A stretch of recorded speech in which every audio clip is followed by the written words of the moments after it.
Okay, that was kind of weird, but here we are. Follow them? Are you out of your mind? Horace stared at the small determined figure, unable to believe what he was hearing. Will didn't say anything, so Horace tried again. Will, we've just spent half an hour hiding behind the bush, hoping those things wouldn't see us.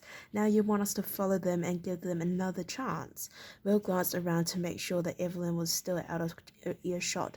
He didn't want to alarm the girl unnecessarily. Keep your voice down, he warned Horace, and his friend spoke more softly, but no less vehemently.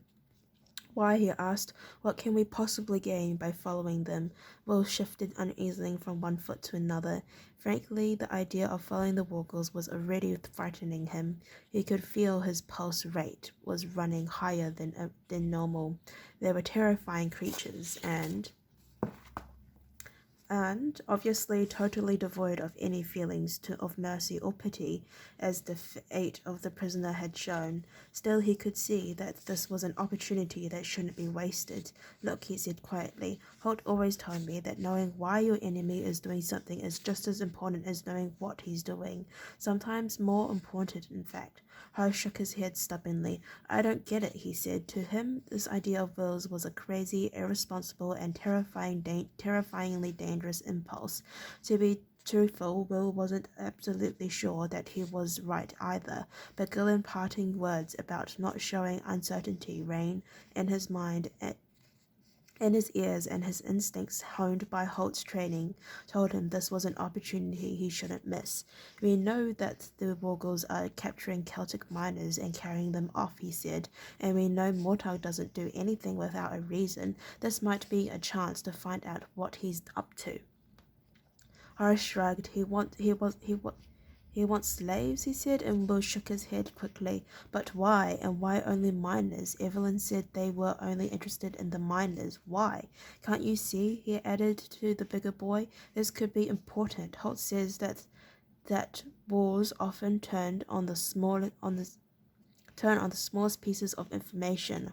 Horace pursed his lips, thinking over what Will had said. Finally, he nodded slowly.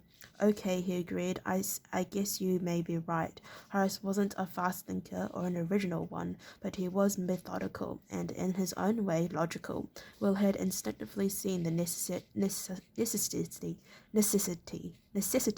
for following the Wargles. Horace had to work his way through it. Now that he could see that Will wasn't acting on some wild, adventurous impulse. He trusted the apprentice's line of reasoning. Well, if we're going to follow them, we'd better get moving, he added, and Will looked at him in surprise, shaking his head.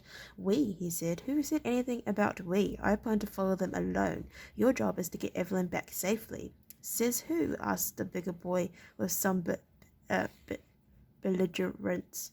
My job, as it was explained to me by Gillen, was to stay with you and keep you out of trouble.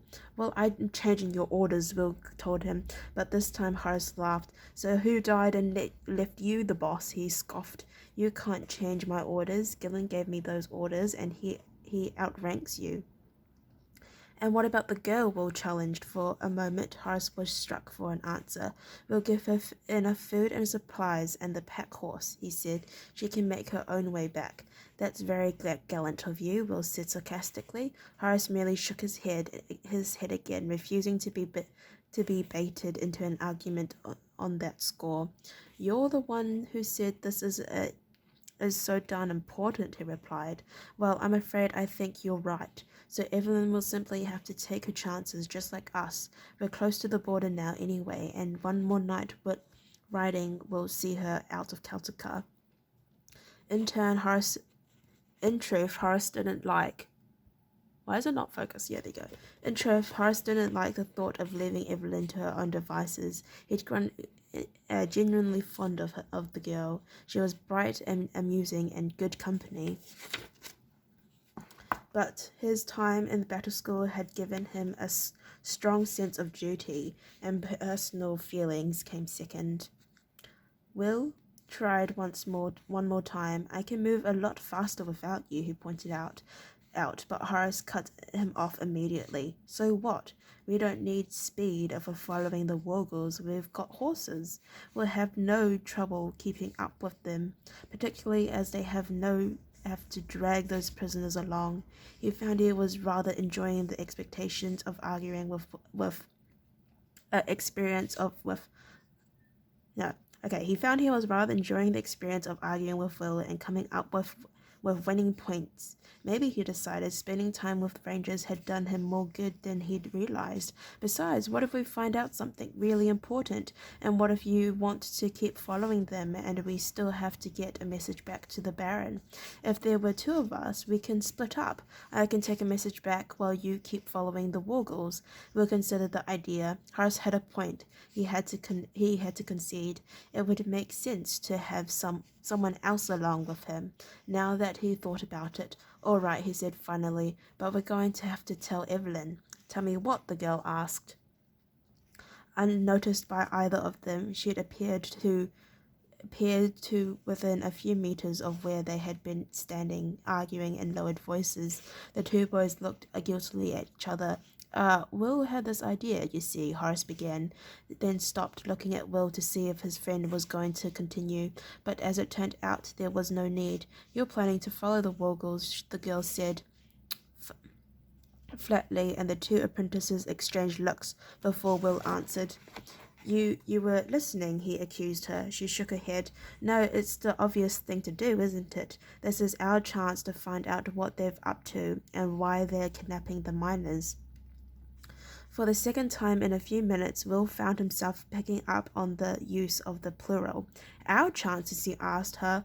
What exactly do you mean by our chances? Evelyn shrugged. Obviously, if you two are following them, I'm coming along with you. You're not leaving me out here on my own in the middle of nowhere. But Horace began, and she turned to look calmly at him. There are Wargles. These are Wargles, he said. I had gathered that. Horace cast a hopeless glance at Will. The apprentice ranger shrugged, so Horace tried again. It would be dangerous, and he hesitated. He didn't want to remind her of her fear of the Wargles and the reasons for it. Evelyn realized his predicament, and she smiled wanly at him. Look, I'm scared of those things, she said, but I assume you're planning to follow them, not join up with them. That was the general idea, Will said, and she turned her level gaze to him. Well, with the noise they make, we shouldn't have to get too close to them, she told him. And besides, this might be a chance to spoil whatever plans they have. I think I'd enjoy that. Will regarded her with a new respect. She had every reason to fear the Wargles more than he or Horace, yet she was willing to put that fear aside in order to strike a blow against Mortark. Morgoth? You're sure? He said finally, and she shook her head. No, I'm not sure at all. I feel decidedly queasy at the prospect of getting within earshot of those things again, but equally I don't like the idea of being abandoned here on my own. We weren't abandoning you, Horace began, and she turned back to him. Then what would you call it? She asked him, smiling faintly to take the sting out of her words. He hesitated. Abandoning you, I guess, he admitted. Exactly, she said. So given the choices of running into another group of Wargles, or more bandits, or following some Wargles with you two, I'll choose the latter. We're only a day from the border, Will pointed out to her. Once you're across that, you'll be relatively safe. But she shook her head decisively. I feel more secure with you two, she said. Besides, it might be handy for you to have someone else along. It'll be one more person to keep watch at night. That means you'll get more sleep. That's the first sensible reason I've heard for her coming along so far, said Horace. Like Will, he realized that she had made her mind up, and both boys somehow knew that when Evelyn did that, there was no way on earth they were going to make her change it. She grinned at them. Well, she said, are we going to stand here all day nattering? Those Wargles aren't getting any closer while we're doing it. And turning on her heel, she led the way to where the horses were tethered. Okay, well, thank you for listening to me read chapter 17. If you'd like to listen to me read chapter 18, then please stay tuned. Thank you. Bye-bye.